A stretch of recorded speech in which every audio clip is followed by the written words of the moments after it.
Loud. Yay.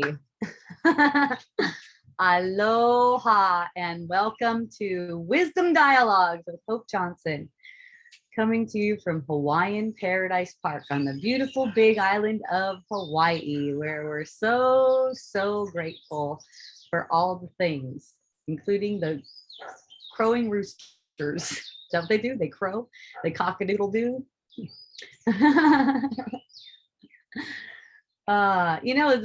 Gratitude is the simplest thing, but it's not easy for people. I get it. People tell me stuff like, I cannot have gratitude for where I live. I cannot have it. And it's like, okay, well, just be gentle with that. Because that's you deciding that you're not willing, given the circumstances.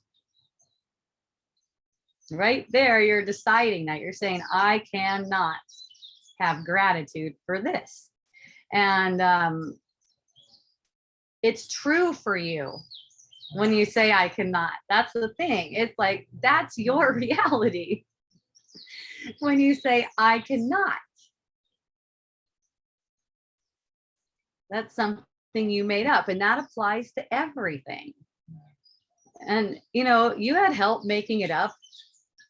You got the ego to help you out, and all of the ego manifestations coming through the world to help you with that belief,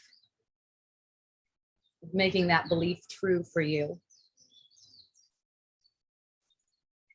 The belief that there's ever a moment where the things and people in your experience would be entitled to and deserving of anything less than gratitude. And also, you're the one who receives it. That's the thing. It's like they're all asking in your name, so you're the one who actually receives the gratitude. And I know how difficult it is to bring something to gratitude, right? I know how difficult it is because I've had instances in my own experience where they're like, oh, this sucks, or that's a bummer, or something like that. Plenty of times. And once I bring that thing to gratitude, and someone might say, well, how does that look? How does bringing it to gratitude look? Well, you're getting a reaction to it. So the reaction is non-gratitude. So now you're getting non-gratitude thoughts. So all the thoughts that are coming to you, they're relating to that sense of non-gratitude and kind of like explaining it and justifying it. Okay. So, when you have an upset feeling, the things that you're thinking are totally delusional thoughts. That's all.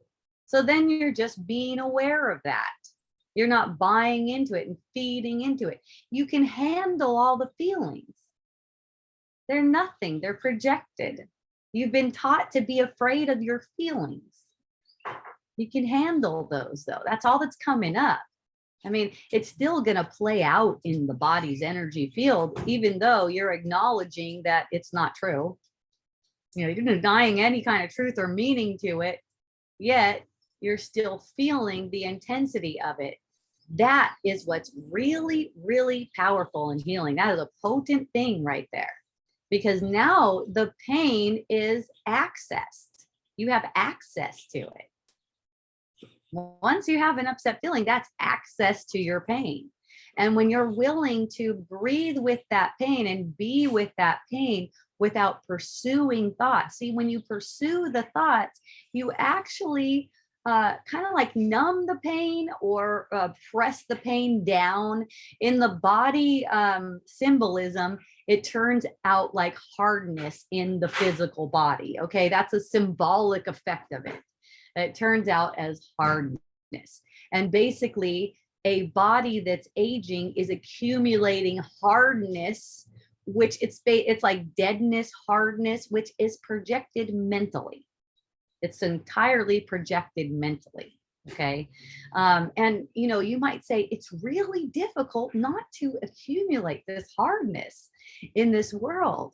And okay, yes, in the sense that it's difficult to see through our conditioning that makes us refuse to relax.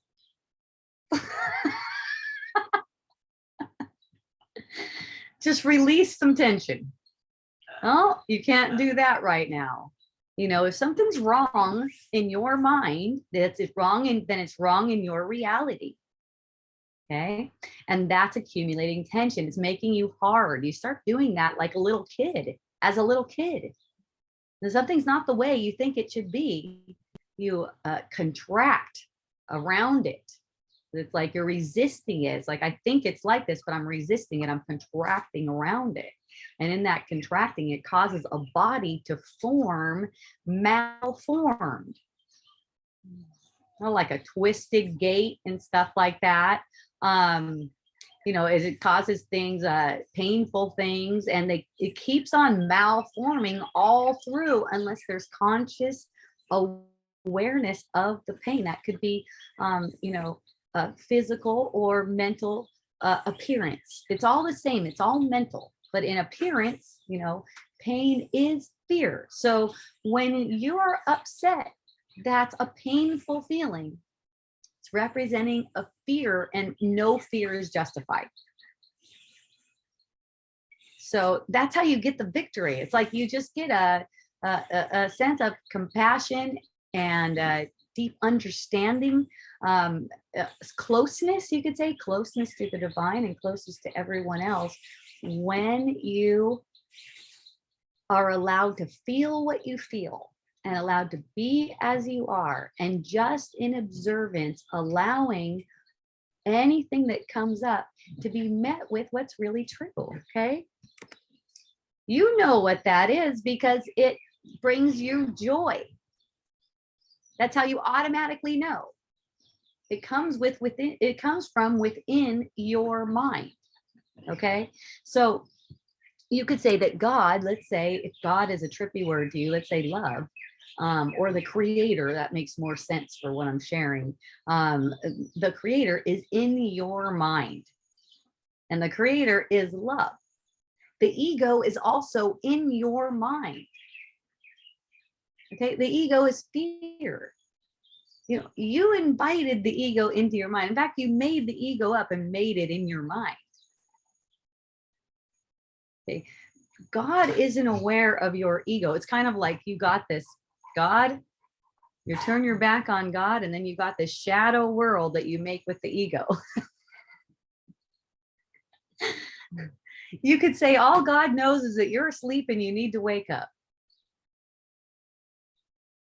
And all, you know, God isn't forcing anyone to make up. The creator is not forcing anyone to wake up. That's free will. People get that free will thing confused. It means free will in the world. It's not. You can deny your creator and make a world with a body that's projected mentally.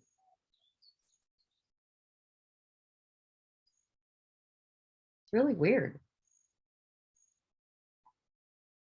But, you know, we went lifetime after lifetime working really hard to get this thing as if it's our reality, to get it to seem as if it's our reality, to be the reality for us that we think is true.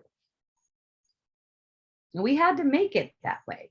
We're just afraid of waking up. We conditioned ourselves to be afraid of waking up because we thought that if we woke up, that would mean death. Because we're so guilty, we went to sleep. Just take a nap forever. So the message that's being brought to our mind is it's okay to wake up. And when waking up is basically just loving.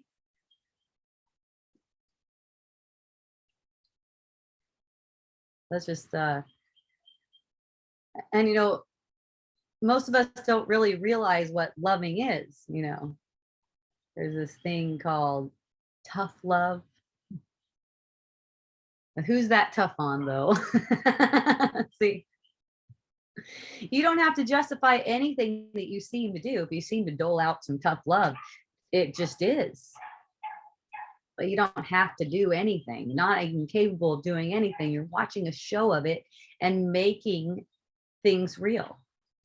When all that's being asked for you, you know, that relaxation in your sense of self. Your sense of being in a body that's constantly shifting and changing. Your awareness of that lets you know when something's out of tune, you could say.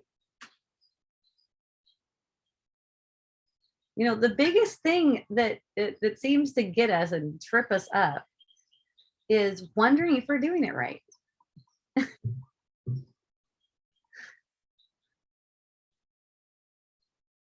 And using the experience as a gauge, like as if the manifestation is going to tell you if you're doing it right. You know, really, what's going to tell you if you're doing it right, and this is funny because it's paradoxical, what's really going to tell you if you're doing it right is your ability to relax in the moment there's a concern about doing it right. Let's say your willingness to do that, because everyone has the ability to the extent that they're willing. Okay.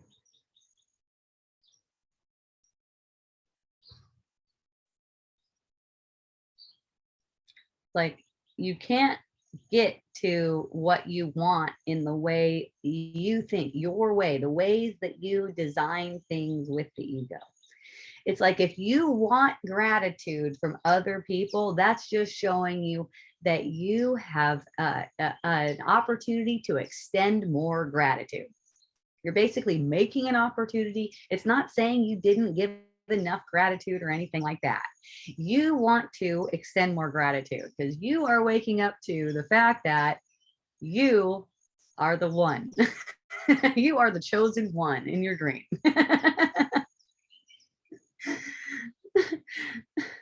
So you're, you know, in that way, you're just going to become more willing to extend gratitude, even where it seems like it's totally unjustified. Someone just comes up and they just bitch slapped you, let's say. The first thing the ego is going to go is, that's not gratitude. I mean, on the subject of gratitude, I don't know what else the ego is going to say, but on the subject of gratitude, definitely that doesn't fit in. We need to make an exception. The thing is, there are no exceptions. And that doesn't mean that in the moment someone slaps you and you're like, fuck you, or you fight. You know, I'm not talking about that. When it comes up in your mind at any time, as if it's antagonistic to you, that's the opportunity. Okay. You don't really miss opportunities. I mean, like that for healing, you don't really miss them because they're never going to stop coming around. It just extends time so they can come around some more. So you get more opportunities. So it's like, you don't really miss it. Aloha, everyone. Thank you for joining. If you're new, you can always raise your hand if you're on Zoom. If you're on Facebook Live, you can join Zoom by clicking the link. And if you're on YouTube later, check the links below. Yay, it connects you to all stuff Hope Johnson.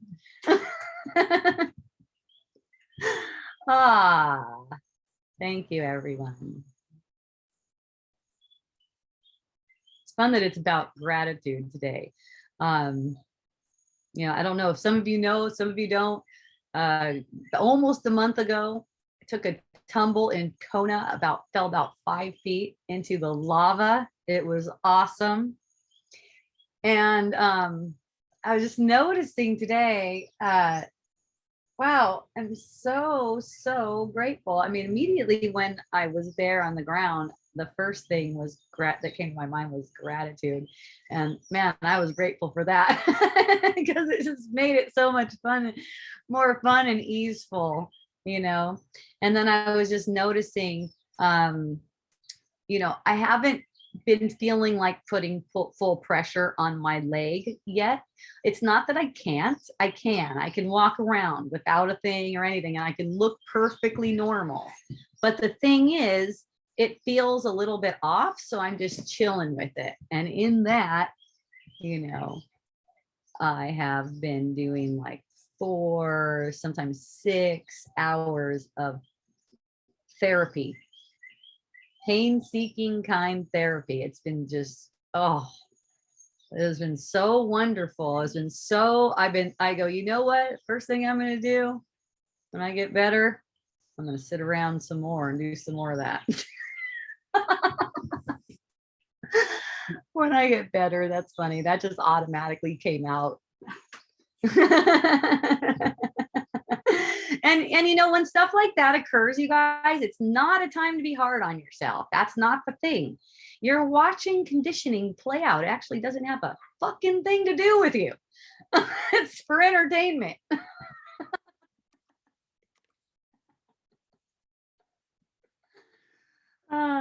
If something occurs like you get embarrassed or something, that has something to do with you because that's your reaction, right? But whatever is coming out of your mouth, that's like the past playing out. You're actually watching a show. You don't get identified with it or anything. And then just watch the reaction. Like an embarrassment. I love that. I get so grateful for embarrassment. It's like, it's like a warm wave. It's like a warm wave. It's like, it feels like it starts at the head and it just goes so good. I don't know why people avoid that.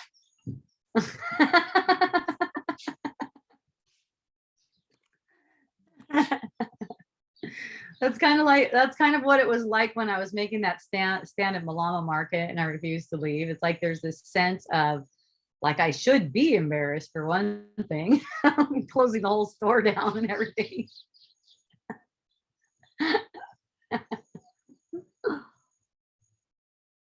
A police officer basically told me I should be embarrassed. She said, come on, let's get out of here. You know, you don't want to get arrested and end up in the paper and then people know about it. And I like stop in my tracks and I go, wait a minute, actually that part sounds kind of attractive to me.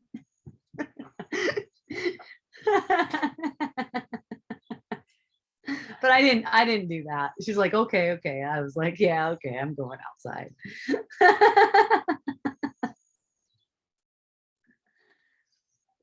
But we can have fun with all of our reactions too. It's not like something against you. See, like if you have a reaction, like you get a fearful reaction, you know, and who knows, you know, how it's going to pop up. I mean, one time I was sitting at Wisdom Dialogues and I had a crowd of people, you know, and I was talking and I felt something crawling on my arm.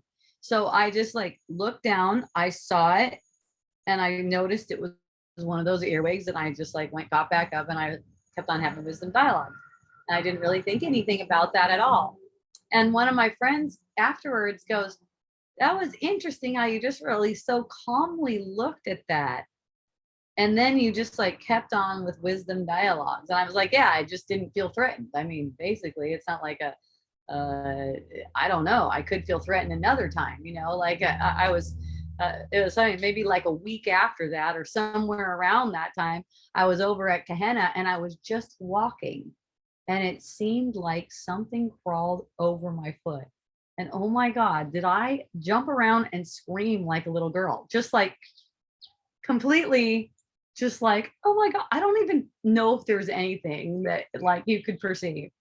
It, you know, it seemed like first thing, it seems like a centipede, right? Because you're in Hawaii and it's crawling across. Like it's a perception. It's just a perception. And, you know, that's fun for me. It's like a ride. You know, one time I was at Leia's and I felt something crawling. It was like inside my clothes. Okay. And I just was like, oh my God, and got all my clothes off. And it comes out and it's a millipede, which are completely harmless, but can feel when they're crawling around in you, just like a centipede. So apparently there is a fear of centipedes there, but not of earwigs. See, so it's just like when it comes to your calmness, it's like your calmness, even within the reactions, like you're not questioning your reactions all the time. You're just observing them. You don't even have to question them. You just observe them. And they're just noticing that's a reaction. When you notice it's a reaction, it's not going to stress you out. It only has the ability to stress you out when you're thinking that the thoughts that it's associated with are true. That's only how it's able to stress you out. And that's also the way to avoid feeling, you know, you get a stressful feeling instead. It's like a distraction feeling.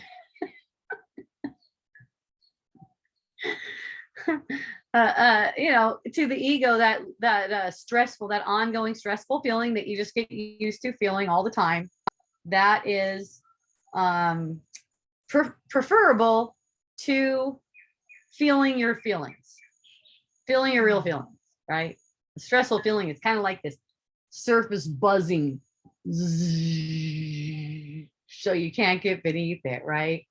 And to stay on the surface, all you got to do is make those thoughts real. You'll stay on the surface.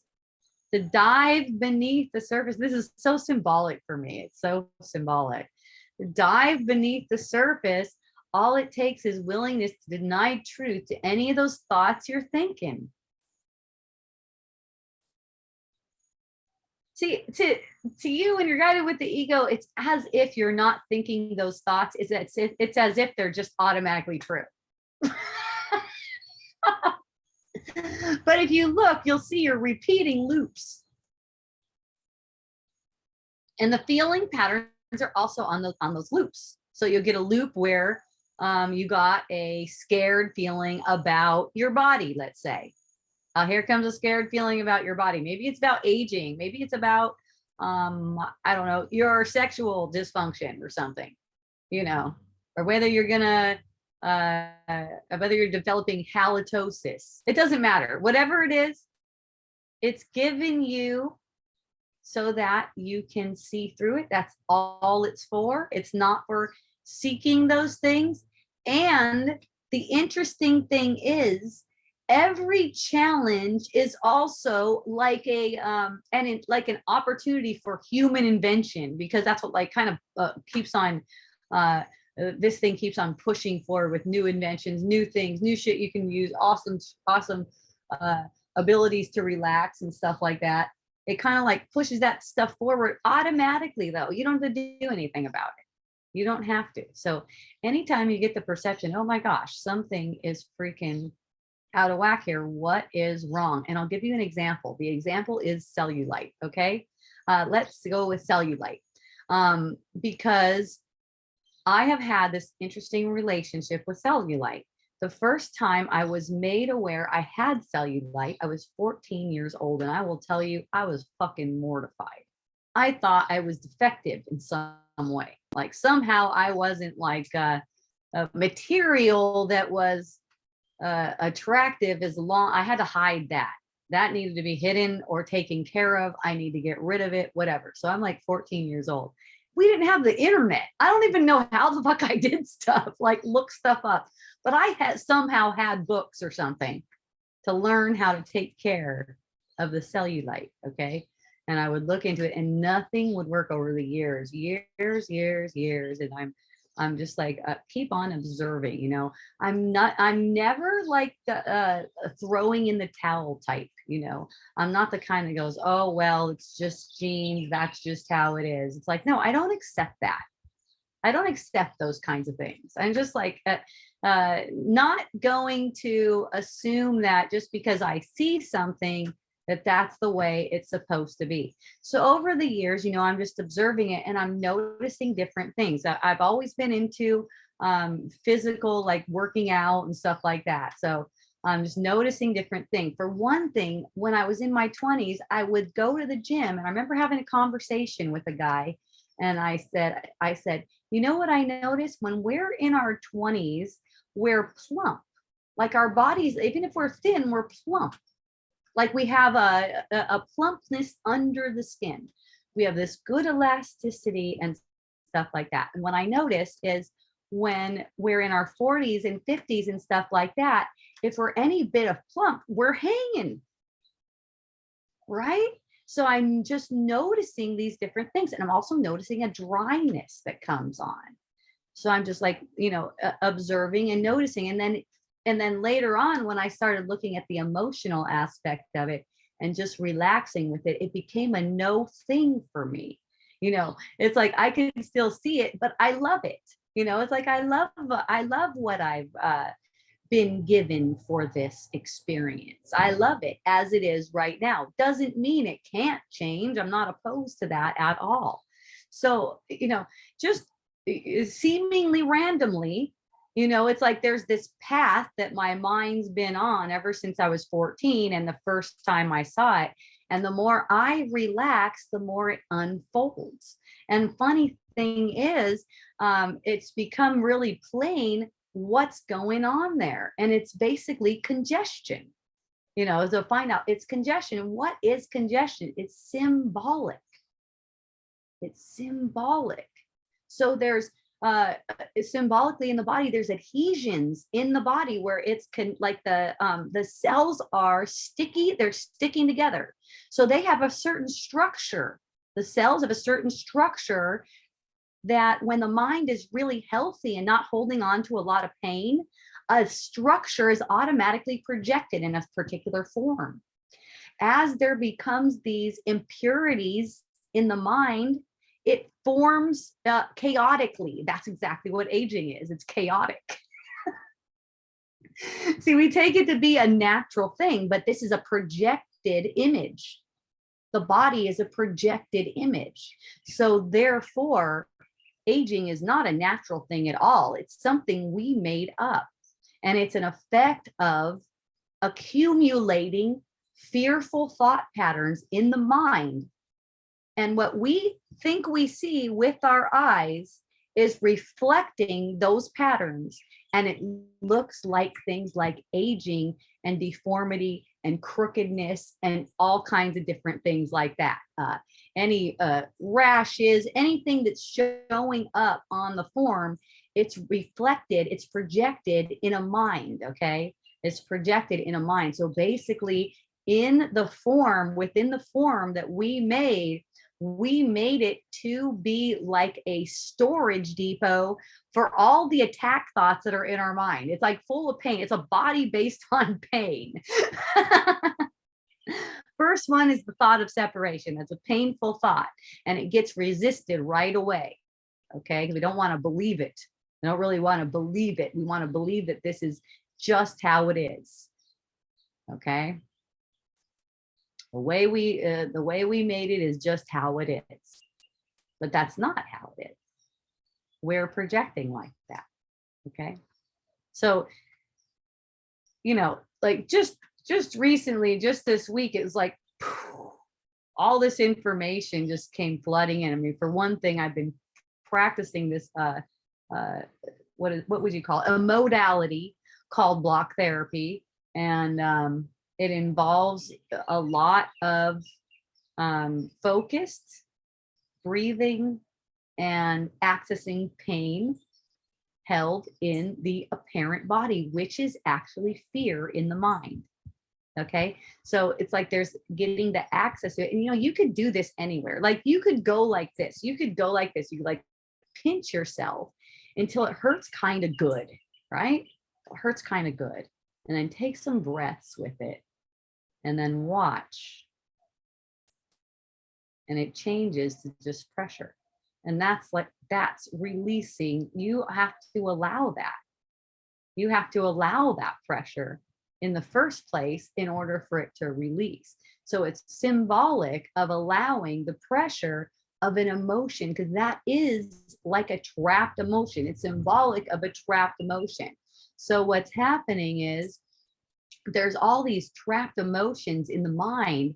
And as we interact and relate with the world, they come up kind of like wild animals and take us by surprise. And next thing you know, we're freaking yelling at someone or putting someone down, or we're condemning them. That's all from resisting. So it's not to be down on yourself if you find yourself condemning or anything like that. It's just noticing, oh, that's coming from my pain, which is basically fear. So then you can get into it without being afraid to lose those thoughts. That's the thing, is like there's this, when there's an upset feeling, there's like this fear of losing those thoughts that are upholding the feeling. You don't want to, like, if you just let them go, then like, how will you know that they really caused you to feel like that? It's like, exactly.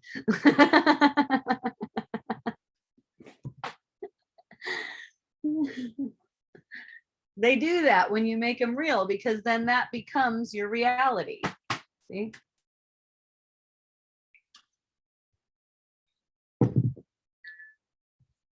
So, yeah, 4 to 6 hours in daily, I've been in complete quiet, just accessing pain. That's got to be my favorite thing to do. I'm made for this. I'll do it some more. I bet. Can't know for sure, but I bet I will.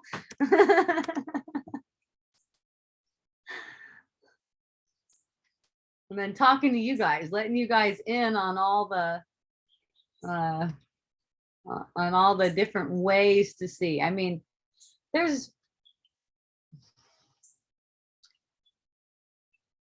we all say it differently. When we share about it, we all say it differently. So the information is the same, but it's coming in through all these different channels.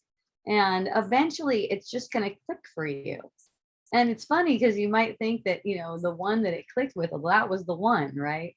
Like for me, I was in Vipassana when it clicked for me. And so, it seemed like, okay, that was the one. But then, reason struck my mind fairly quickly, because I know a shitload of people that have been through that and they haven't had the same kind of transitional experience. Okay. Which basically means they're still pissed off. See? They went through the same experience, I guess you could say, in the physical sense, but it wasn't the same kind of mental transformation. And so then I noticed it's all those things. It's everything I read from I don't even remember some of the people that I read from, some of the masters and stuff. Because when I get interested in something, I can consume it quickly. And then there was A Course in Miracles. At the same time, there was the yoga. When you're in something like a yoga or Tai Chi or even weightlifting, doesn't matter. When you're focused on it in a way where you're willing to release tension, it is healing. It's amazing. I mean, even when you're not focused on it that way, because you learn. That's how I learned. I noticed at one point that I was always worried about what my routine was going to be. Like, I was scared because every routine that I ever had would eventually disappoint me. It would not work for me anymore. Every routine, it didn't matter. I never got it right to where, okay, I would think that, I had to see it play out many times before I realized. I would think that, okay, this is the one. It's kind of like how people get with urine therapy. Okay, this is the one, right? And I would think, okay, it's always going like that. So, you know what I said in my mind? I'm just going to trust that I'm going to know what the routine is at the time I need to know. Man, what a relief. What a total relief. That was just like a rest in my mind. Oh, thank goodness. I could just enjoy the routine I have right now. I don't have to be thinking of what the next routine is going to be once this one fails me, because they all fucking fail me eventually.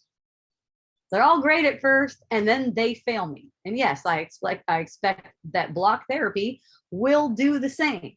It's perfect because they're all like stepping stones in a direction. You open up more, you see more, you realize more. For one thing, the easefulness that, when it comes to self-care, the easefulness, no one has to be doing anything hard. But, they have to when they believe they have to. That's fear. I see some of my sisters working out and they got this like really determined look on their faces. And I know that one. People would reflect back to me because I would go to the gym and I would lift weights a bunch. And then I would work out on the cardio machine too. And people would say, wow, I had thought about coming up and talk to you, but you just look so determined. You look like you are just like all about business. And I'm like, yeah, I'm kicking my ass. I'd love to say that because I love that I could kick my ass. Like, yeah, I'm kicking my ass today. Woo. And until I didn't love it anymore. It was so funny.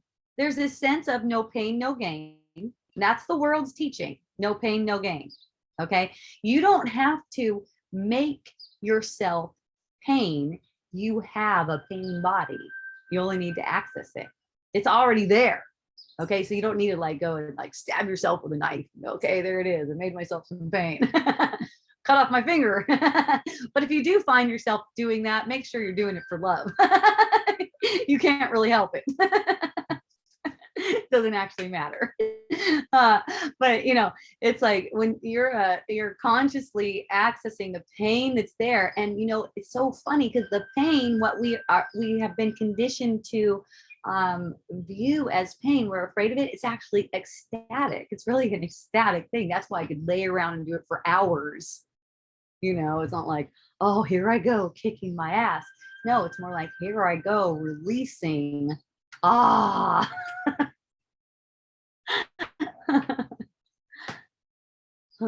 And noticing, you know, the mind, in the mind, there's all kinds of resistance to releasing. You can sense it. You can sense the gripping. I love it. It's such a mental practice.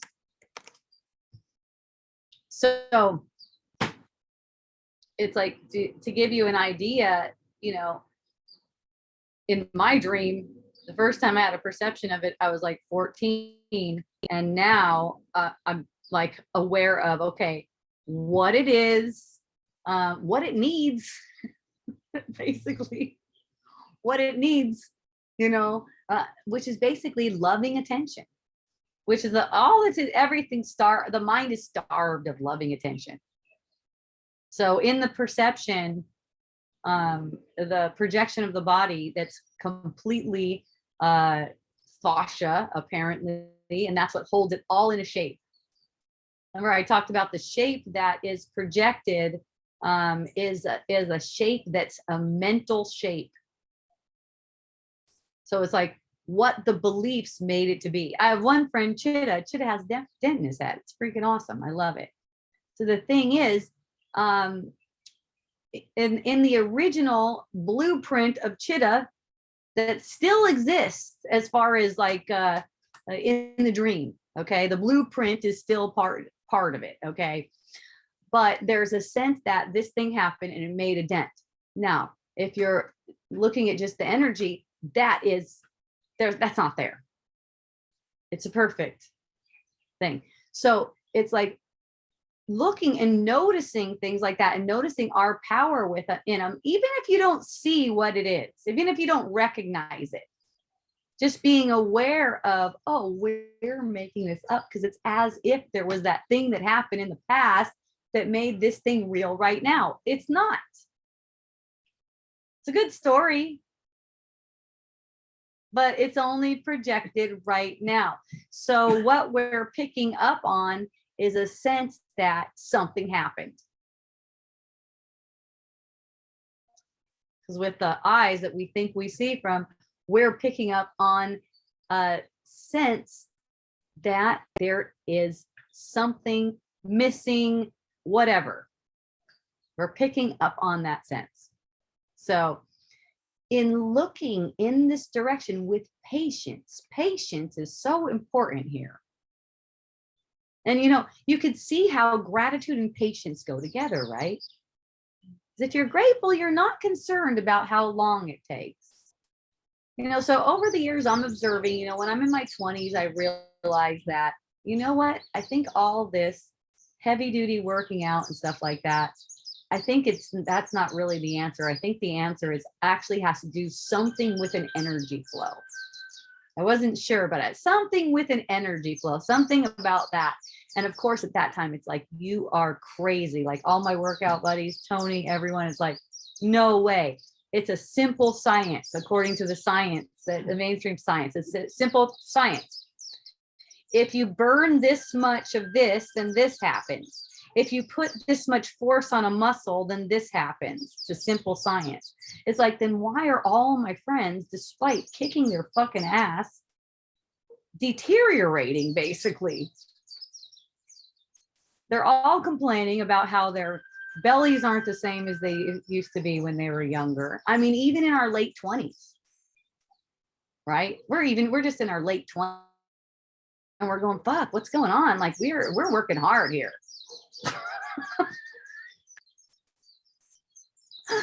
So it occurs to me like, oh, everyone's doing it wrong. Everyone's working so hard at going nowhere. So through that, I kept on learning and learning and learning until, you know, at this point, it's like, I don't give a shit if I have cellulite or not. Like at this moment, I probably have a little bit of cellulite. You know, it's like softness. It's like there's a softness where it's just kind of like hanging and almost like it's not like integrated with the rest of it. It feels awesome. I like it. It's squishy. And at the same time, I know what it's the effect of. So I'm taking sweet, loving care of it.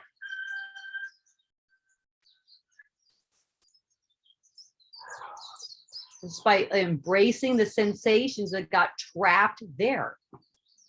You know, I found out it's the same thing for any kind of misshape. It's like releasing what's been trapped as far as a fearful energy. It's a fearful thought. Energy is also an illusion. So you're getting an upset feeling about it. People have lots of upset feelings about a lot of different things because we are used to making things that aren't true all the time. Like it's just inevitable. You're going to age. So I used to get all the time when I was younger. I still get that now too. It's funny. Like, wait till you're my age. And I'm like, oh, does that really matter? Someone said something like, I don't know, something's way different in your 40s than in your 20s. It's way harder to get up off the floor. And I'm like, does that have something to do with age? Really? Did we make that? We made that something. So like if your knees are sore, your knees are crackling or something like that, and you're attributing it to age, that is not true. If your skin is hanging, you got wrinkles and you're attributing it to age, it's not true. The sense that you are aging or deteriorating or anything like that is only a matter of belief that you've been taught to believe, and you keep on believing over and over again. It's inevitable. I mean, most people, I think, would go, yeah, once you're 50, you're definitely going downhill.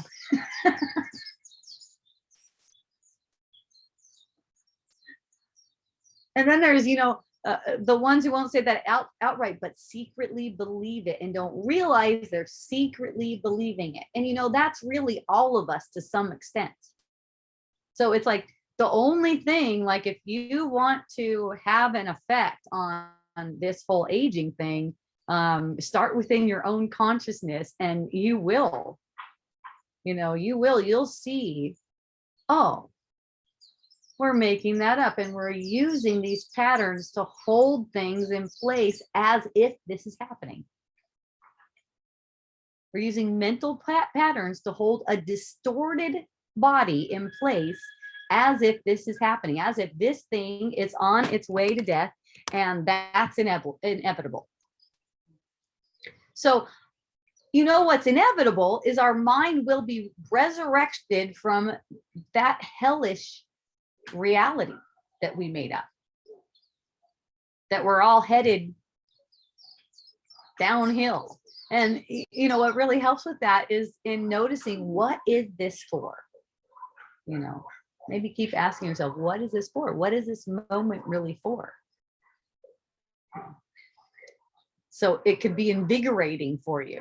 Whatever feeling is coming up, it's time to be invigorated. It's like, you just take it in. You know, it occurred to me before I started Wisdom Dialogues today, I was like, wow, I feel really anxious. Oh my gosh, I'm so grateful.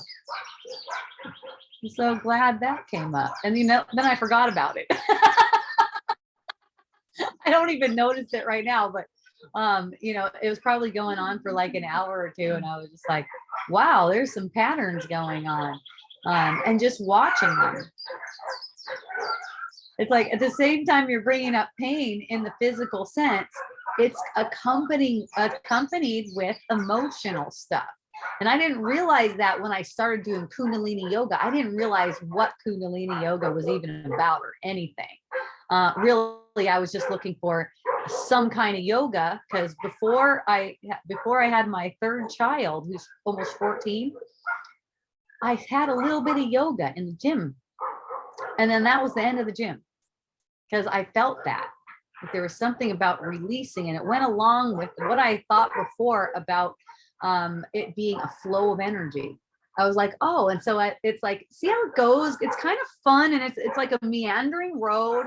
It's like I get this sense that, oh, it's energy flow. And then the next thing you know, I'm like, well, I'm feeling kind of tired today. I'm just going to chill out, take a yoga class.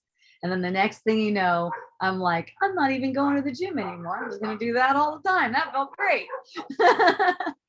And then, you know, along you go, these different things. So after my son was born, I had a really big belly and it was hanging down. It looked like I was still pregnant.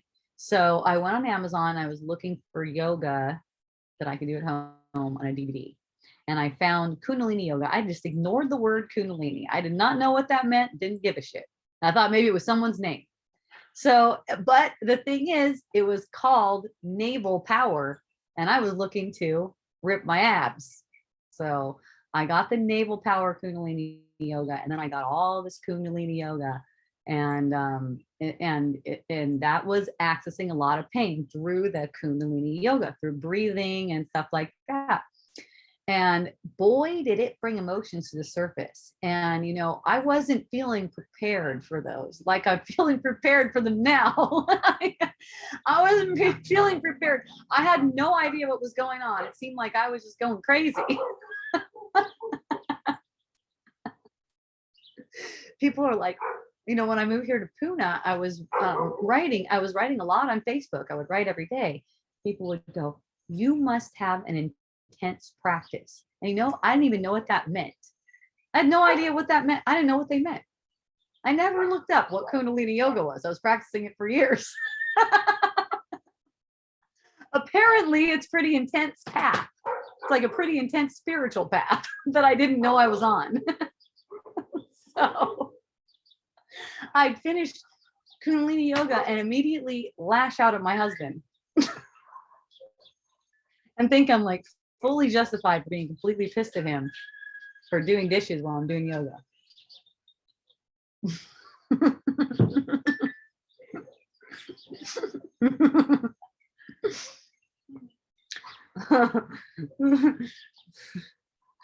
So eventually then came Vipassana in the midst of Kundalini Yoga and of course miracles. And then there was some kind of an alchemy that took place where it's just like, okay, it seemed like the information just came in a lot of different forms from a lot of different directions. And that's why I encourage people, you know, whatever you're drawn to, don't make anything like something you have to do. Like a lot of people have told me they wish they could be that dedicated to a Kundalini Yoga path. And you know what the funny thing is? I didn't know I was on it. I had no fucking idea. So you see, but you see, I thought I wanted to rip my abs. You see how you're just being kind of led? You're just being led joyfully, easily. It's just when there's a stress component added to it, it's like it affects your sight. And you can't see the opportunities. You can't see the things that are along the path, okay? You can say that it's all along the path. It's just that when you're following the advice of the ego, it's always going to a timeline that's a lower frequency. So it's like your path, always a forward motion, and yet it goes into a lower frequency every time you get worried about it. So you just don't have to worry about anything because it's all coming. And even the illusion will show it to you that it's all coming with willingness to see it that way. Not like you have to, like you have something to figure out. and then go on a path and go, okay. I mean, one time I did. I said, okay, you know what? I'm a smart motherfucker. If anyone can figure out how to get rid of cellulite, it is me. It is this one. I'm going to find out. So I did all that. Never found out anything. So, you know, and then there was then there was a sense like, okay, oh, well, maybe I'll see it sometime and be just okay like that. And it doesn't matter, because what is this for? It's not for having a cellulite-free ass. However, cellulite-free ass is not only possible, but everyone is entitled to it. How about that? And I don't care how fucking big you are right now. You think you're like so giant, whatever. Okay. All that is accumulated tension. There is a blueprint that's healthy, healthy, healthy, vibrant, healthy. Your blueprint, it has to do with purification of the mind. It comes about. And that there has to be willingness for it. See, people just resign. This is like settling. It's like settling for the boyfriend that runs around and cheats on you. Like, you know, you just settle for, okay, it can't change. This is what it is. We get stuck on this image, right? It's completely changeful. That's what it is.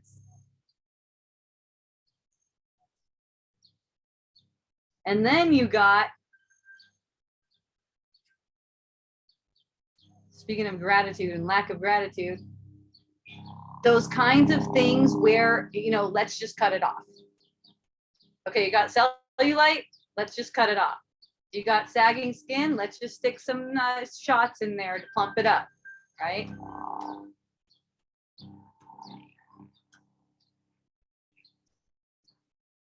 You're still getting a lesson. Definitely getting a lesson. There's not anything wrong with that. You need it. There's not a right or wrong about it. You totally need that. I've been through it. I know what it's like. I started doing Botox when I was only 30. And getting some different kinds of treatments and stuff like that.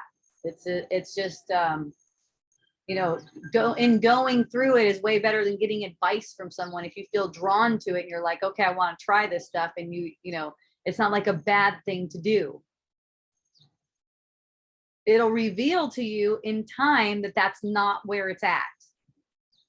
Because what we just talked about how the projection is coming from the mind, it's a mental projection. So say you're taking a Botox syringe, you're using this as a magic trick to make an illusion that the things going on aren't the manifestations of your own self-attack. It's like, just cover that up. I don't want to see that. You know, the manifestations of your self-attack are for healing. That's what they're used for. It's not like if you've done that, now you're doomed or anything like that. But it's an interesting vibe, because what I notice is there's non-gratitude. Last visit I did was probably some months ago, where I just went in for a consultation. I didn't end up getting anything. The vibration was just, the frequency was just way off for me. There was a sense of kind of like a consensus in the mind already that whatever it is right now is not good enough. There's no gratitude for what it is right now. It's not starting at the foundation. And, you know, it really felt like that's kind of like the big turnoff for me. You know, I love to be playful about solutions. I love to be playful about nothing's actually wrong, you know. And a funny thing is, in these offices, here's what they do. They give you a mirror and you put the mirror in front of you, and then they have you let them know what's not working out for you, what's wrong, basically. And so funny thing is, I get the mirror, and first thing I'm like, that's a good looking broad right there. I'm not sure I need anything. And it's kind of like I'm weird right off the bat, because,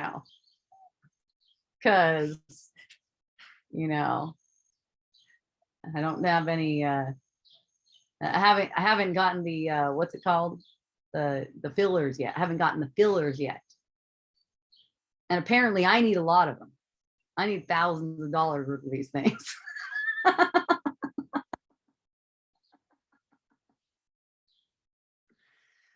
Everything is a vibration. So it's like, if it's resonant for you, you know that it's resonant for you. You're just drawn to it. Just allow it to be. So if you find yourself in the situation, you learn every time instead of it being in resistance to it. See, when you're in resistance to the experience, then you don't take that learning opportunity. You go for the learning opportunity again. So it's like again and again and again, which I've done a bunch of times. So just have to be patient through that. Be patient with yourself. It could take decades. It could take lifetimes. But the thing is, you're always enjoying the lifetimes more, for one. And for two, you're making fewer and fewer lifetimes. And the more patient you are, the faster it goes. That's the thing that's tough, for the ego to get. Like, people will get frustrated with 3D stuff, like let's say taxes or something. People get frustrated. It's like, God, why can't I just get out of here? Why can't I just get to the next place? And that energy is exactly what's holding a person in the place that they're in. And it's always changeful, but there's a sense of a hurry or a rush and not willingness. And of course, if you're not patient, you're not going to notice that in itself is an opportunity. When you're thinking that you want to hurry up and get to the next level where things aren't as stressful or something, where it's not so 3D, so manual, everything's so manual. It seems hard. That is the opportunity. See, that's the pain that we're avoiding, making it out as if there is as if the pain we're feeling is because of what we're perceiving. And that's really, the same as what I'm talking about, where you're accessing pain. It's because of what you're perceiving, apparently, but really it's bringing up something in the mind. Because it's the same as, like, say you have a perception of someone ramming into your car, okay? And then you notice there's a reaction. Well, you can get a reaction just like that kind of reaction by a physical kind of thing, okay? So it's just reflecting what's in the mind, using something in the form. It could be something in the world, it could be in the physical sense. Your body and the world, they're one manifestation. So that's really the same thing. When you get the sense of pain in the body, that is fear in the mind. When you get a sense of something antagonistic in the field, in the world, that's the same thing. That's pain in the mind. And in fact, the pain in the mind manifests first in the body field before it's manifested in the world field, in the world sense. You can't perceive anything that's not projected through the body sense, like it's like sounding board. It's like all of the information comes through the body sense and projects the world. So the first manifestation of fear is pain. And that's why, it's been called a pain body. Now, there's this sense, we get these senses as a kid, like, oh, that's terrible. And then contract around it and grow around it.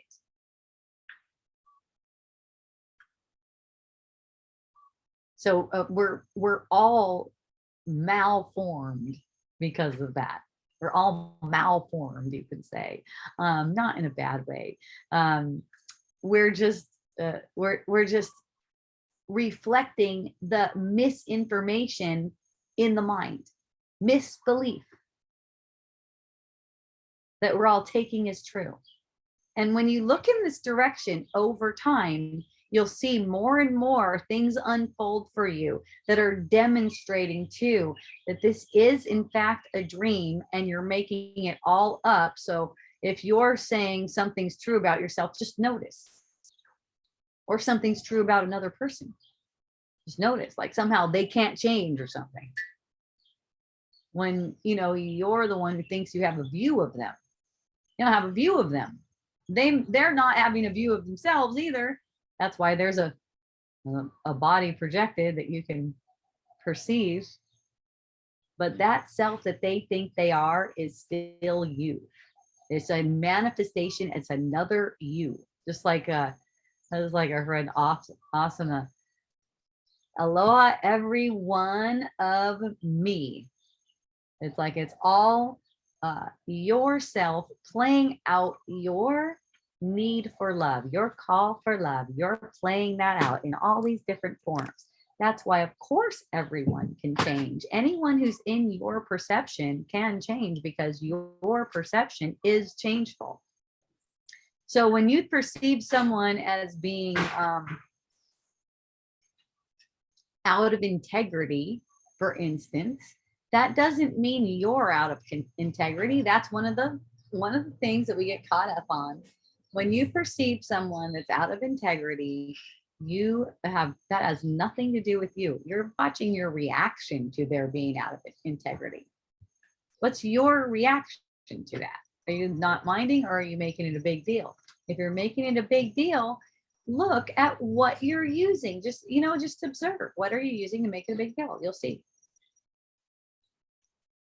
Because the thoughts are going to occur to you. If you're making it a big deal, it's just going to occur to you. Oh, this is how I'm making this into a thing. Oh, good. Now that I see that, now I can relax.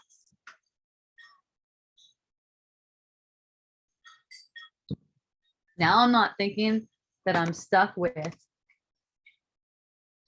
my lot in life, for instance.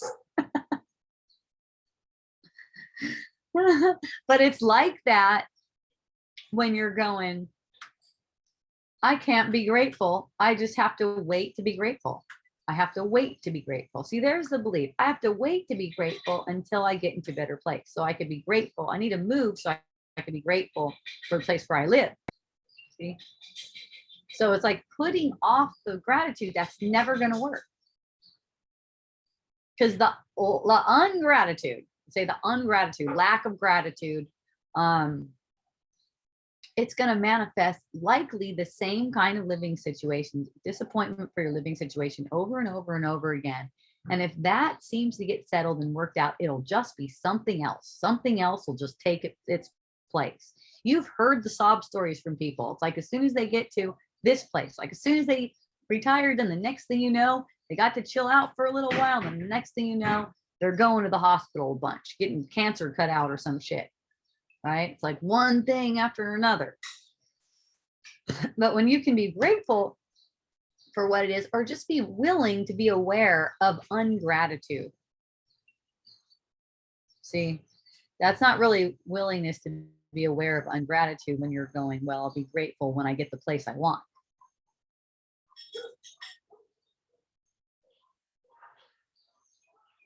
So it's the other way around. You'll get the place you want when you're grateful. It's really interesting how that happens because your place doesn't even need to change. That's the weird thing. And it's like, Hope, you just want me to be grateful without anything changing. That's right. Because when you do that, you see with new eyes. And not only can you be grateful for the place where you seem to be, but you can be aware of opportunities that are presented to you to change it. Actually, it's only awareness. Everything's in the observation.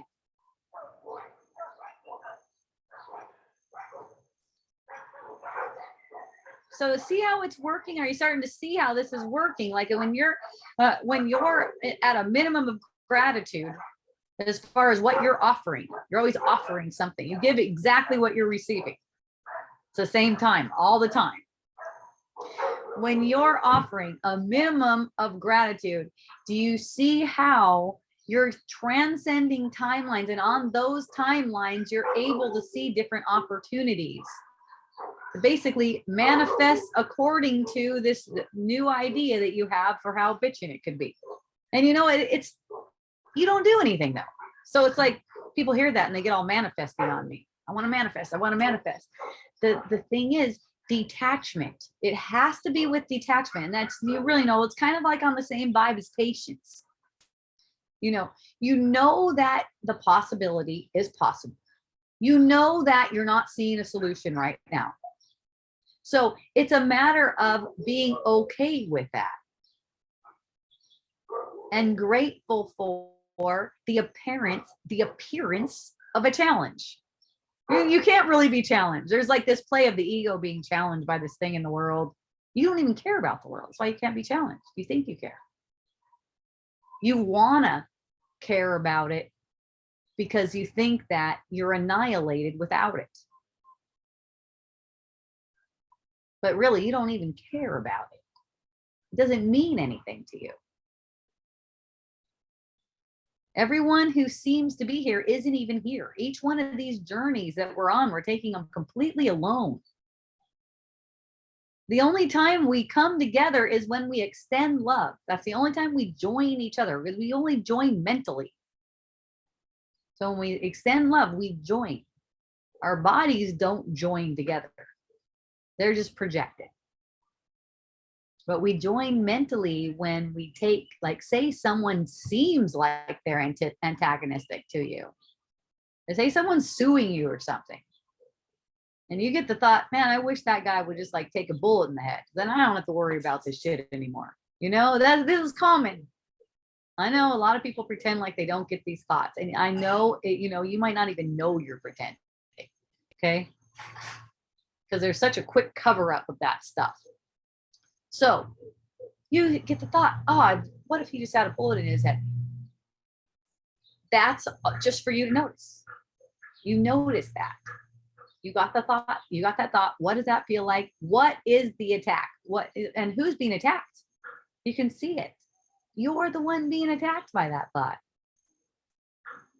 So it's like kind of like it kind of looks like you're protecting the other person from that thought, but you're really protecting yourself, the self you made with the ego, which is being projected as this form from that attack. You're protecting that from that attack. It's your mind, it's your projected mind that you're protecting anytime that you recognize that can't be beneficial for you. That thought can't be of any benefit. That thought seems pleasurable, that the person who's suing me gets a bullet in his head, but it can't be. That's a trick.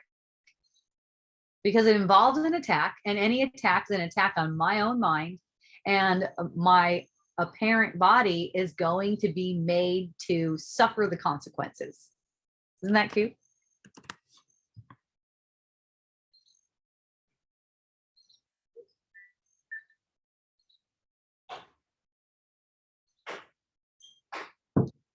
So I was so grateful to have this manifestation of an attack on my body that came in the form of falling off a little cliff. Cute little cliff. And, it's like, oh, this is, I haven't had the occasion to just sit around like that, as far as like, I can't walk kind of vibes. Well, I can, but I'm not going to walk. Kind of vibes for like 14 years, like the last time I popped out a baby, and never any times, since I was like a kid. And even at that time, it wasn't like I was sitting around. I was just like walking around with an injury. But I'm like, man, I'm made for this, just sitting around stuff, and what occurred to me is, got a big teaching on that. It's like, you gotta be allowed to sit around when you're not having a thing more than you are. And it's different for everyone. It's almost like I have it rough. Kind of say that facetiously. Like, you guys can get out your violins for me, mini violins. It's almost like I have it rough because I have a um, calling to relax way more than is generally accepted by anyone. Okay. And we all have our different callings. And it's like where there's a mental tension around allowing that much. It's like you just get shown, okay, allow more relaxation. I just notice in this period that's what's coming to me right now because of so much um release for the whole world. One body is the whole world. One body is the same as the whole world. Everything that you perceive in the world is contained in the sense of a body. And scientifically they'll say that every body contains every element on earth. Right? That's the reflection of it. That's the reflection of what I'm speaking. It's all symbolic. I think they say it's in one cell, like everything, the whole earth is like in a cell or something, or maybe something smaller than that, like a molecule. I don't know. Look it up. So it's something small. It might actually be a molecule. It's really interesting. And that's one of the things where science and spirituality, religion, however you call it, converge, because that's what they've been saying. That's like the Buddha's been saying the same thing. It's all within. The whole world is within. The whole body is within the mind.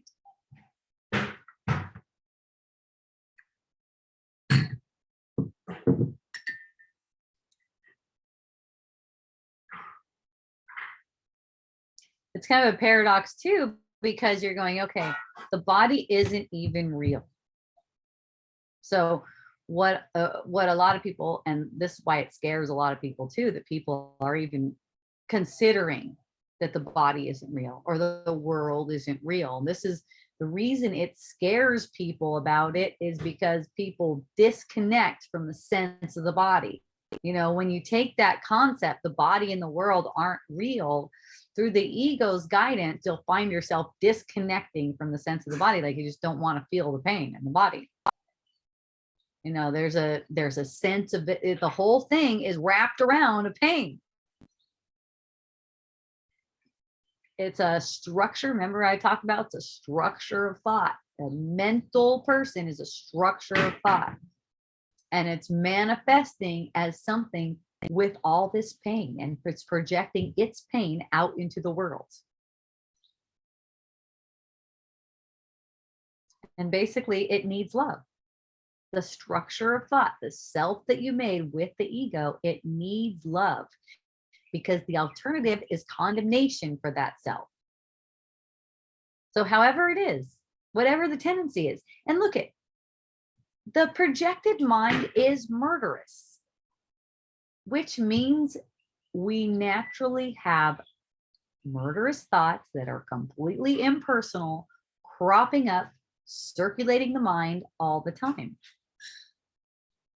So when you realize that those are impersonal, you don't have to use that sense of a murderous thought to condemn yourself.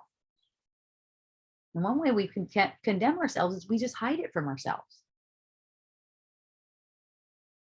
We pretend. And then in that, we automatically believe in it. Like that would be good. Like if that bill collector or that person suing me or whatever, if they would just like take a bullet like that you're thinking, that would be good.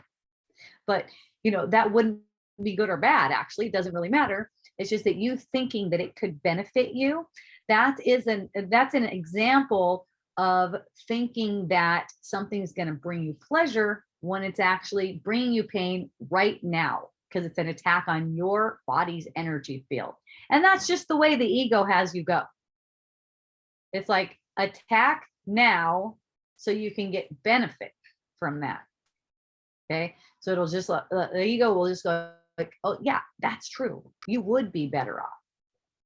Maybe that one. I've heard people say something like, the thought occurred to them that the only way they're going to get out of the financial situation they're in is if someone dies, a relative dies. And they shared that with me. And I'm like, that's awesome. That's what you need to see. You're not bad. See, this fear of being guilty, this fear of being bad is what's preventing people from seeing what their tendencies are. We're all at the base of it murderous. It's amazing. And it's beautiful because, you know, it's like showing you, oh my goodness, this is where it goes. This is where it leads when we turn our back on creation. When we turn our back on the only thing that's real, we made creation into a fantasy. Because we think we can't see it. And the only reason we think we can't see it is because we want to believe what we think we see is really there.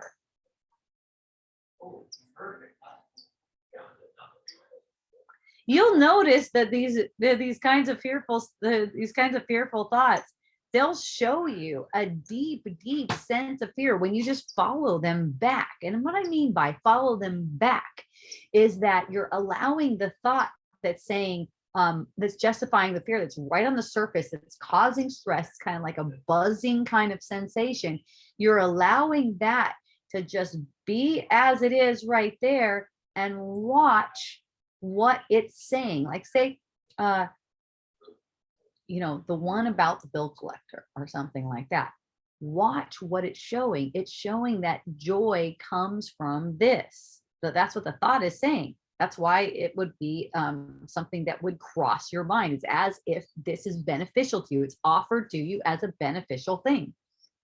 So when you notice that it's not beneficial, you see maybe another thought, and you don't have to look, it's just shown to you. You see maybe another thought that props that one up.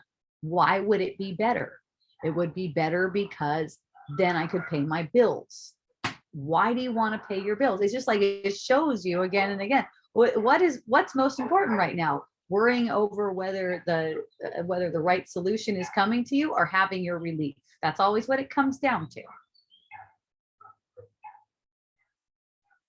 Every solution that seems to pop up is perfect for you. And you don't have a choice in whether you go along with that solution or not.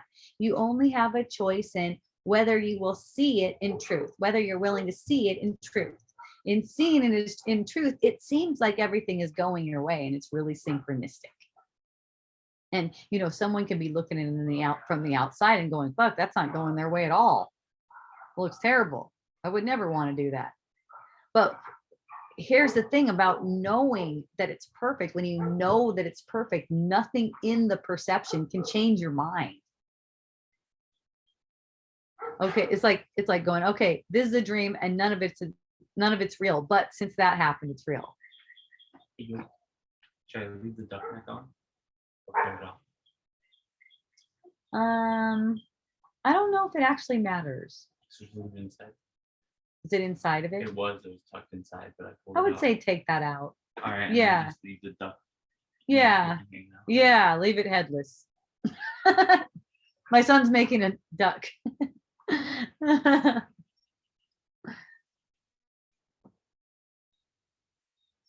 reminds me, I was on Facebook and someone was making a comment about how bad people are that eat animals or something like that, you know. One of those kind. I think it was someone asking you, do you eat meat? No, I don't eat animals. Do you have to say it that way? Yes, I do. I was like, oh, that's so interesting because it's the same as the conditioning like you would get from Christianity or Catholicism or something like that. It's self-righteousness and condemnation in this cute little thing. It's just like, I'm doing it right, you're doing it wrong, you know. And it's like that's just something to view within each of ourselves. That's all. This is where are we doing that? It's like it comes up in a lot of different ways. When you're seeing it properly in the order that it actually is, you know. And you're seeing it the order that it is. You're just grateful for everything that everyone does because it's perfect for you, because it's your mind playing out. They can't be doing it wrong. Even if you've already done it before and you've experienced, you shouldn't do that.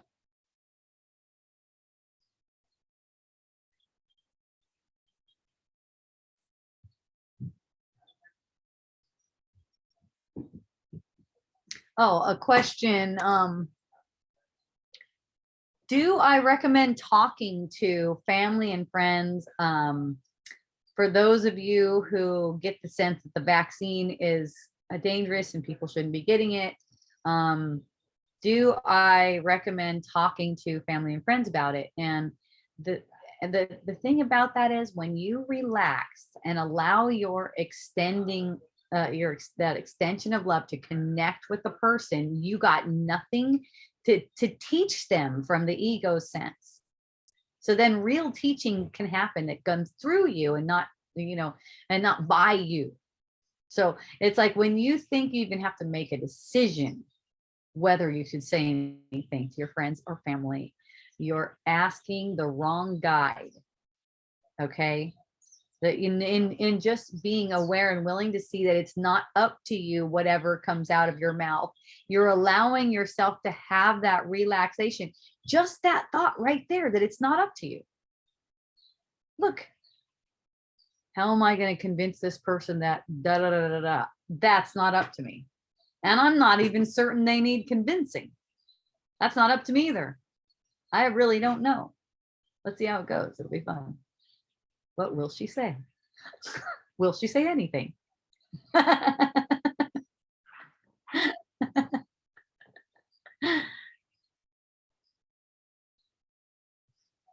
Just being curious about what you'll do. How will you be in that particular situation? You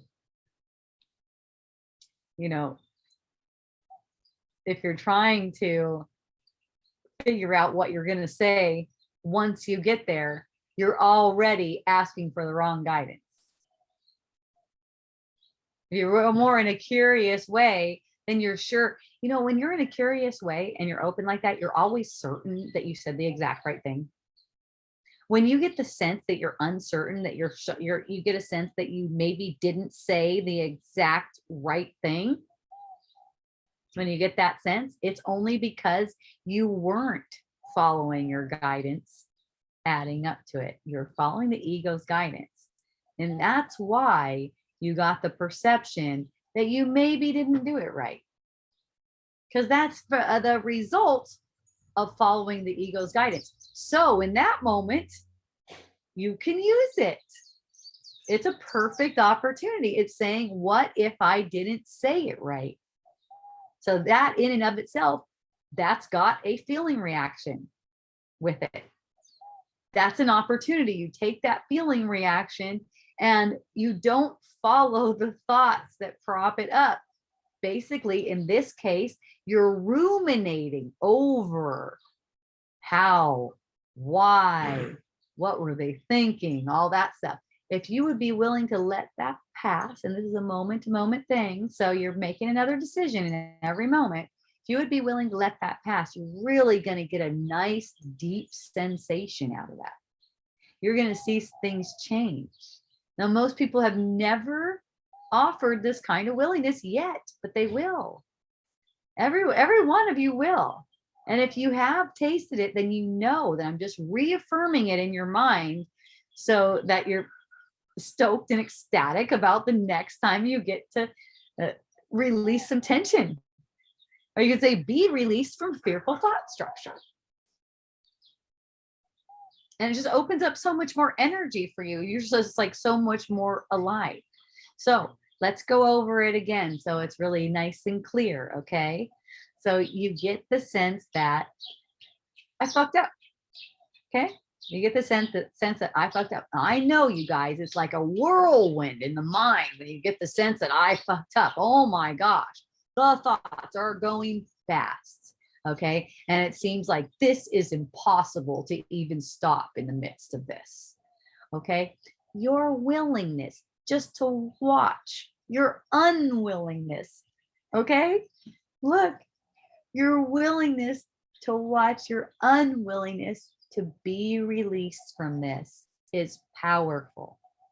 Just gently, though, not with a judgment about it. That unwillingness is the result of pain. Okay? That needs to be approached gently. It's painful. When you deny truth to the thoughts that are whirlwinding around the idea that you fucked up, when you deny truth to that, it is a painful sensation because of the fear attached to it. You'll see that if you stick with it, when you stick with it, because you will. When you stick with it, that will change and you'll realize, whoa, that was nothing to be resisting all these years. That feels good. All I have to do is deny truth to what's justifying the thought that I fucked up. And the way I do that is putting my attention to where the pain is instead of putting my attention to what's causing the pain and looping it around with it.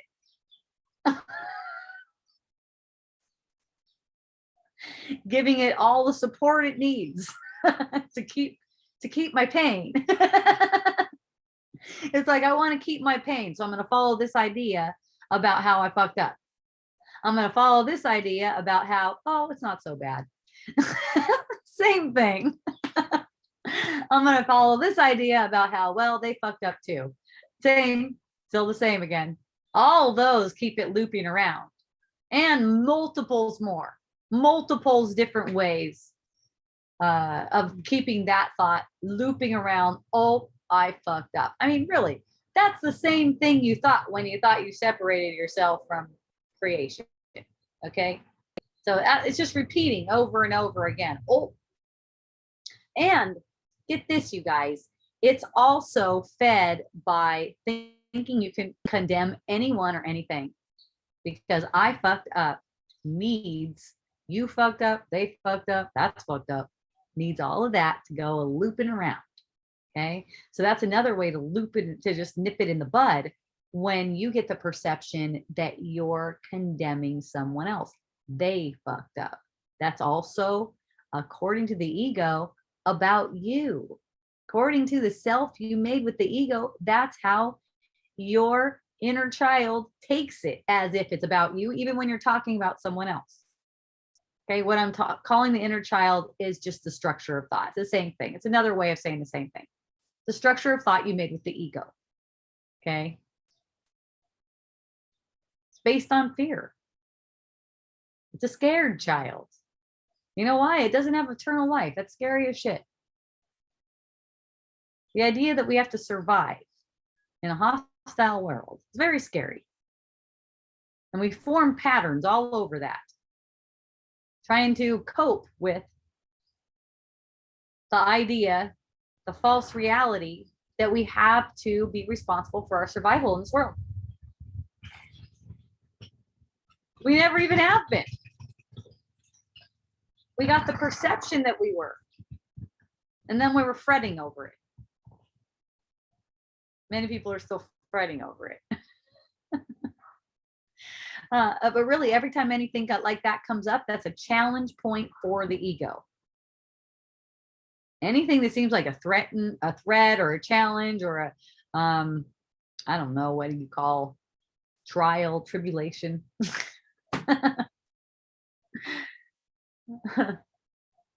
They're all opportunities. And you know, you might take that lightly hearing me say that right now, but at some point you realize they are all opportunities and start using them that way. Then this becomes very different. Then it's more dream-like to you. And over time, even people around you are just going to know. They just know. Even the people around you know. They know. And they're all helping you. It's kind of like they're holding your hand. They know, you know, we're pretending like we don't know. And, you know, sometimes people are pretending so hard that a little bit of honesty is just going to get them completely defensive. So it's not like it's always necessary to say, hey, wait a minute, but we're dreaming. Nor is it always helpful. But you're always going to know exactly what it is that's helpful when you're doing it. That's how you'll know. That's 100% helpful. No matter what perception I get about it. Oh, damn, I wish I wouldn't have ran into that tree. Wait a second, that was 100% helpful. You know, I don't even get taken by thoughts like, oh, I wish I could have spent time with my brother when he was here instead of falling off a cliff. You know, I don't even entertain a thought like that. It might arise in my perception, probably did. I don't have a memory of it. It might arise in my perception, but it's immediately just notice that it's nonsense. It's not like taken personally, like I should or shouldn't be thinking that. It's just that I can see that it's a thought that leads to a lower frequency and it's not interesting to me. It's like, oh, thank goodness. I find myself in this situation. And with the gratitude, you just find all kinds of joy in the perception. One thing that I see for sure that's shown to me is that if I'm not going to be willing to relax in a physical sense, see, that's the thing, the thought of, okay, it's time to spend about 4 hours just relaxing, you know, the time of just like make this space because it's time. And then the thought that something's more important and choosing the something's more important over what's being called for in the moment. So this really tunes me in so much more to, okay, when that energy arises, nothing else is going to be an excuse to deny it. I'm not going to make a reason like I should deny that. I should deny myself that what's being called for. And, you know, I was saying that's like one of the most difficult challenges there is because of the way the world is conditioned. Like you're bad if you're doing that stuff. But I'm being called to take way more time than would be acceptable. And I feel open and willing to accept that call.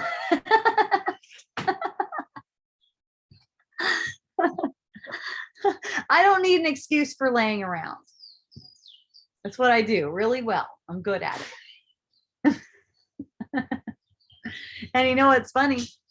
Someone might get a perception that, oh, she works so hard. You know, I have a friend asked me really recently, like, how do you maintain the stillness when you're doing all this stuff? You know, because, you know, I have Miracle Botanicals. I'm the founder of Miracle Botanicals. I do videos and blog posts and different stuff like that, apparently. And, you know, it's like when it comes to stillness, that's the truth of what is. So you don't have to try to maintain it or anything. You just notice when the stillness seems to be lacking. That's all. I would notice when I was going through this period of getting the new website, I was noticing how my ribs were caving in. I was ending up like this with a lot of pain in the sides of my ribs when I would be in a thought pattern. I repeated it. I repeated it quite a few times before it just like, it just like came all in like this. And I felt so much tension, like something was gripping me around my rib cage. And in just noticing that, it helps just like to get a sense of calm around it. There's nothing wrong with it. It's not like I'm supposed to be a certain way. I'm experiencing this tension now, and watching that tension that just always kept on allowing me to get relaxed, but still I was driven to this thing. I was driven to work on this website thing for the lessons that are coming through it. And I'm super stoked about it. No, it doesn't mean that I'm bringing more broken legs. I don't have a broken leg. For some reason, I like to say broken leg. I don't know. It's not like it's bringing it back around, being grateful for it. Gratitude automatically brings you to a higher frequency, brings your mind to a higher frequency where accidents and things like that are less likely. You know, a guiltless mind can't have any kind of pain or suffering or aging even, let's say. Okay, so that's the goal. Guiltless mind is the goal. Basically, you're already completely innocent. It's just that there are these, I think they're called samskaras. That's the word that comes up. I don't remember where that came from, probably Buddhist stuff. But it's like we put all these veils of confusion over what the truth is. So that needs to be purified. And that gets purified through the particulars of your life, or what I was talking about, through accessing pain in the body sense. And you guys, it really is just as simple as this. Like I just had an opening to this in the past week or so, or 4 days or whatever. It really is just as simple as this.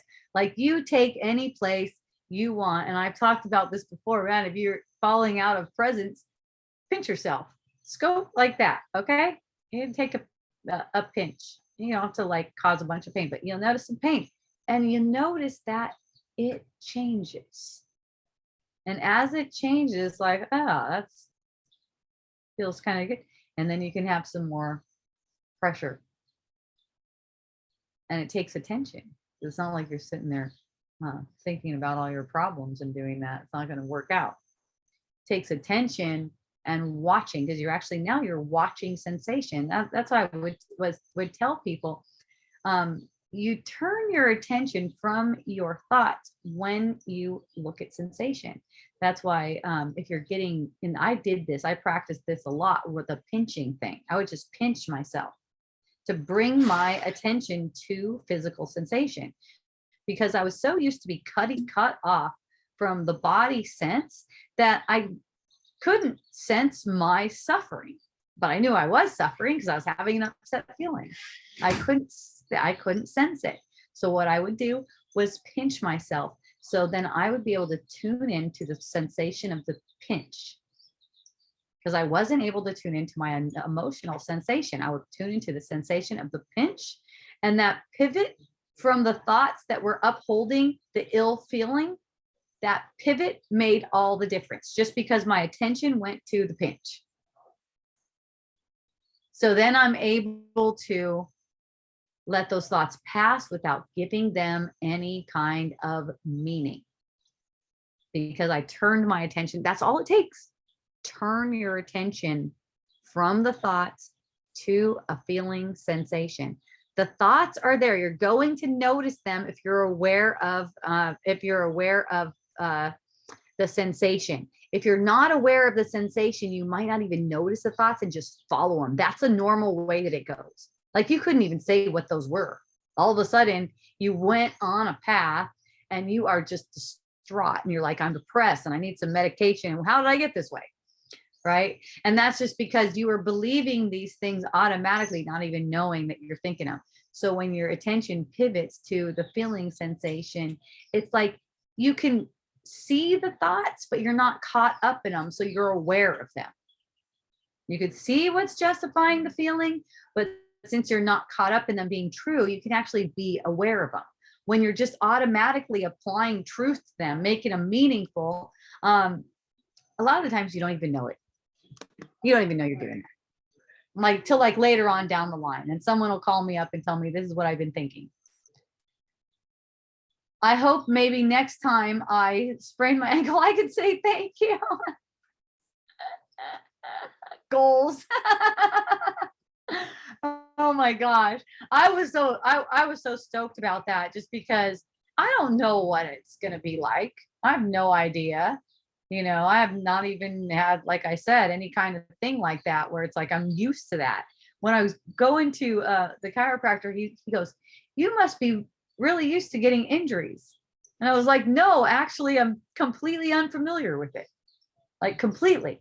Like, even with all the working out that I've done, never had a sprain, never had a broken bone, never had like any kind of like lasting injury or something like that. I mean, I had a moment where I threw my back out, but it was like, oh, lay on the couch for a couple days and go back to some squats.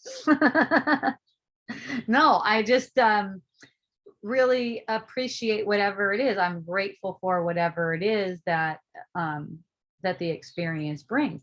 And in fact, the acupuncturist goes, "Are you in a hurry to get rid of this? Are you in a rush?" And I go, "No, no, no rush." And he goes, "Okay, good, because you know you would have to give something up for getting repaired sooner." Repaired sooner. So I didn't go deeper into that. I'm not sure what he meant by that, but I definitely got the message from that. It's like, you know, you don't have anything to do here. You really don't have anything to do here. It's just there's this thought that you can benefit from sacrificing your body. And basically, you know, that's what it is. When you make a world with the ego, you're sacrificing a body at the altar of the ego, you know. And you can completely change that in the moment. When you just change what it's for in your mind, what it's all for in your mind, that changes it. Now you're under the guidance of the spirit. Now things in the perception can change. Now things in the perception can open up to what's really true. But don't use that as your gauge. Use only your calmness as your gauge. That's all. And that's in the moment. So say you fell off a mini cliff like I did, and you were totally not gratitude. You were totally not grateful. Okay. Doesn't matter, because 10 minutes later or half hour later or whatever, you get the opportunity again. See, if you're going to take it as it's something wrong, see, it can't be a learning opportunity for you. How can you learn from it if it's wrong? So if you find yourself not in gratitude, that's totally not wrong. I mean, even if I found myself not in gratitude, I would have gratitude for that.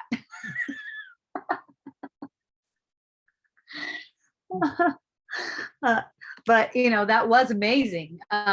Just getting the sense, whoa, nothing wrong here. Laying on the ground, bloody. Not sure if walking's going to happen or not. Not sure if anyone's going to find me anytime soon or not.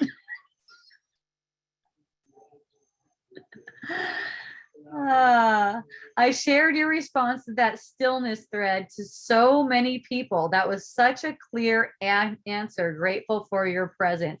Okay, so if you're looking for that, someone asked me on Wisdom Dialogues Online, and thank you, Constance. I love you. I appreciate you. And I don't do it. It's just it's you know, it's kind of like a burp. You know, it's like all this energy converges to like a burp, and it seems to come out of my form. I'm glad it was clear. Sometimes I read stuff I wrote later and I'm like, how the fuck do they understand that? That's convoluted as shit. I'm glad it was clear to you. And you said something was brilliant. I don't remember what that was, but I'm really glad about that too.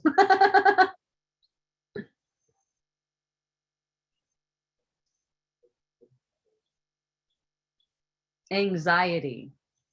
So I told you guys I got a big sense of anxiety today, and I was super grateful about that.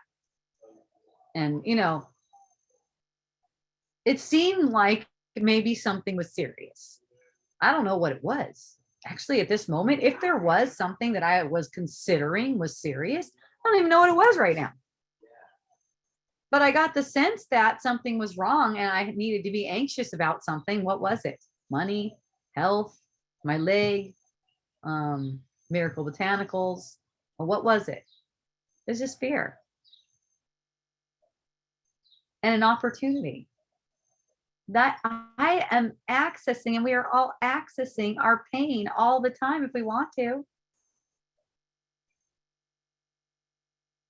Look, it seems kind of scary and bad to the ego. Like we don't want to spend our lives just seeking our pain, do we? Well, for one, this isn't a life, it's a dream. And the reason for dreaming is resisting pain. And when you seek pain and allow it to be released, it's more joyful than trying to do something else with it. It feels really good, and it connects people. It brings a sense of ease into the sense of a life. One of my friends, another online one, pretty funny. He says, I've lost all reason for living. I just wish I had the courage to end it all. It's like, oh, we are pain seekers. Yeah, that's something that Leah and I picked up on through block therapy. That's something, oh my gosh, I get so much insight just from anything I hear. It's so amazing. Because I know everything's teaching me. I don't care what they look like. I don't care if they're conventional or anything. Because of the awareness, everything's teaching. You know, when she said we are pain seekers, like that's exactly like, without those words before, that's exactly like how I view it. Instead of looking for all this pleasure everywhere in the experience, it's like, look at what's the pain in the experience. What is the pain? Because by going through the pain, you end up on the other side of it, everything's joy. You see that the pain, the painful thing was based on something that wasn't true in the first place. You're gonna die, for one. You're not gonna die. You're gonna get a mini awakening. It's not the awakening, but it's a mini awakening when you get the death experience. But you might not get the death experience in this life. You don't need to. Oh, let's put it this way. You'll get it if you need to. That's how it goes. But you don't necessarily have to. Let's put it that way.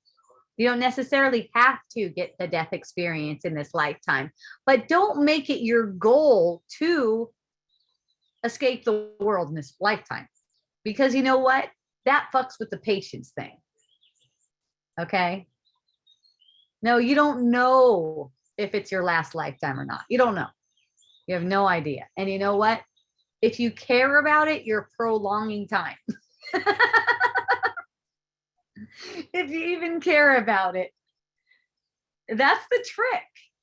So it's not to be mad at yourself for caring about it. It's just noticing your tendencies, noticing how you prolong time, even when you're thinking you really want to get the fuck out of here.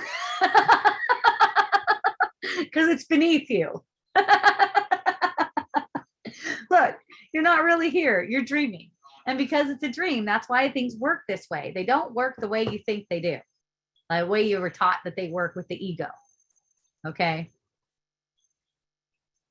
They work in the way that this is a projection. So when you're trying to escape the projection or projecting for escaping the projection, that's impatience. There's plenty of stories. I've told some of the stories before, like, in a lot of the esoteric religious writings and stuff like that, about how, someone who's doing something like just dancing around and having such a good time, they're like way closer to God than anyone else. You could say it's a child before they're building an ego, right? Because that's part of the process of the birth to death experience. You pop out egoless, and then you develop an ego, and then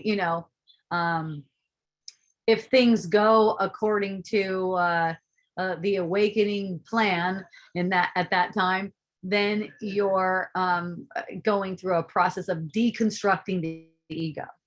So it's kind of like, start out no ego, build an ego up. Everyone shows you how to do it.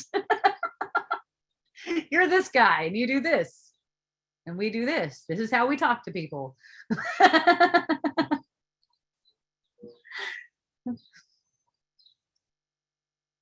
So we build it up and then we break it down again, and when it's completely purified in a lifetime, you just wake up from dreaming. And in one of these lifetimes, it's going to be completely purified, because that's the natural progression of things. Like, they can even show it. I guess they can even show it on some quantum computer. It's just a natural progression of things. You can't help it. And what's interesting is when you're aware that it is the natural progression of things and you don't have to worry about it, then it seems to go faster. There's no such thing as time. So it's not really taking any time at all. but it seems to go faster where there's patience, where there's willingness to get all of the juice out of this moment, where there's willingness to not have this escaping kind of energy. Yes, you will escape the world, definitely, but it's by going through it, like getting deep into it, becoming fond of everyone and everything that's in it, just like in love with it. That's how you see through it, not by trying to resist it. Everything comes to you for that. And everything you need is coming. Isn't that wonderful? You're a damn fine conduit. Well, thank you for making me that way. Pinching yourself to get the feeling sense was brilliant. Oh, you remember this, huh? You remember this from back in the day? I used to talk about that a lot because that was my practice. I was like, okay, if I can't feel my emotions, I know I'm upset right now. I'm just going to pinch myself and put my attention on the pinch feeling, right? I got that going to a whole nother level. Now I'm using blocks and digging in all different areas just to bring it up. And man, does it feel good. Man, it's amazing. In love with the struggle, like Tupac said. Tupac. You know what? I read a meme today that said, what was it? Putin killed Tupac. You know, because he's just doing everything right now. Everything's bad. It's him. It's funny. It's fun. It's fun and funny to see that you said that. In love with the struggle. Yeah. Yep, that's right. It's like you're in love with the struggle or you're willing to bring up your pain. It reminds me too of when I was doing that Korean yoga. You might have heard me talk about it before. When I went in for my consultation to do Korean yoga, the first thing the guy did is I think he reached up and touched like my stomach or my liver. He went like under my ribs and touched something. I was like, ow. He's like, that's why you need Korean yoga. And I'm like, what are you talking about? And he's like, that's your pain. And that's exactly what we work on, releasing your pain. And they would have us chanting because we would be punching ourselves. And, you know, it wasn't like brutal like it sounds because you punch yourself like in the lower gut and you punch pretty hard. But, you know, only hard enough to where you're not like hurting yourself, you know, but you feel something like you can feel that thing rocking, you're rocking it, you know, and the more you do it, the harder you can go and just kind of gets like, it gets to be like a rhythmic thing. But we would be chanting during that thing. I love my pain. I love my pain. I love my pain, you know, and that's what people were learning in that class is to love your pain. And that's how, because that's how you get released from the pain. See, like what Tupac was talking about, like Constance just put here, in love with the struggle. That's different. That's resisting the pain to keep the struggle alive. You know, like people say, the struggle is real. Actually, it's imagined. It's imagined. And you'll see that struggle is imagined, but you know, that's the thing. You'll see that struggle is imagined when you'll stop making the thoughts that make struggle real meaningful. And that's something that people aren't willing to do until they're willing to do it, until they see something. A favorite thing I wrote from 9 years ago, this is Constance. Seems to me life is 90% maintenance. I'm determined to make it a labor of love. Just fall in love with it all. Like a little mollusk in the sea of life, I transmute irritants into pearls, beautiful luminous orbs made up of calcium carbonate in minute crystalline form, deposited in concentric layers, transforming what was. Beautiful. And oh, what a lovely 9 years it's been since that moment. Yeah, Constance. That's so lovely. Yeah, 90, I know, 90% maintenance. Remember I'm talking about, man, look at all the stuff you do. Look at like all the things that you do where you think you're busy. It's like you're always doing something to try to maintain this thing. Like there's the groceries, there's the going to work. It's all the like, make this thing safe. You know what? You really don't even have to think about it. But as long as you believe that you do have to think about it, it's kind of like you do have to think about it because If you don't, you start to see some consequences of not thinking about it, but only at first, I would just go any of those consequences. I go, those consequences aren't real. I'm projecting that consequence right now. Cause and effect are not true.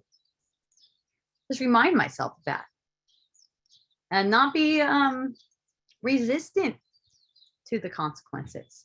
And at the same time, not scaring the shit out of myself as if, I would rather not file taxes with the IRS, but if I didn't file taxes with the IRS, at least at this point in time, this year, it's too fearful. So I'm just going to notice and be patient with it and go through it just like anything else. Over time, it works itself out. And none of it really matters anyway. So it's not like I'm struggling through it.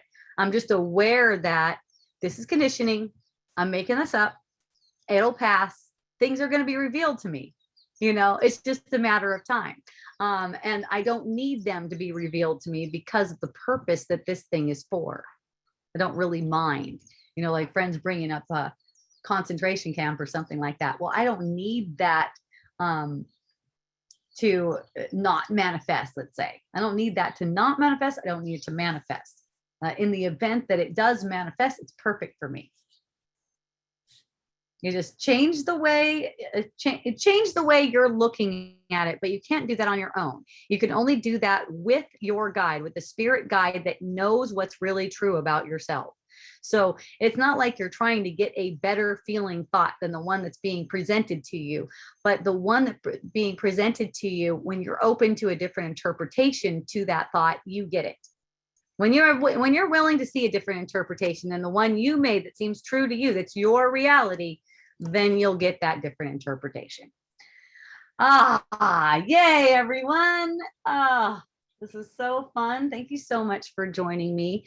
I'll be back next week. I don't have any plans to take any kind of break or anything like that. Of course, you never know what could happen.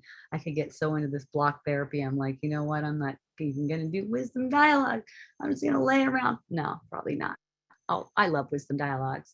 So I'll be back next week. I'm also there on Friday at Hawaiian Sanctuary, and you can check me out on hopejohnson.org to get all of my recordings. By the way, I haven't put the recording for Friday up.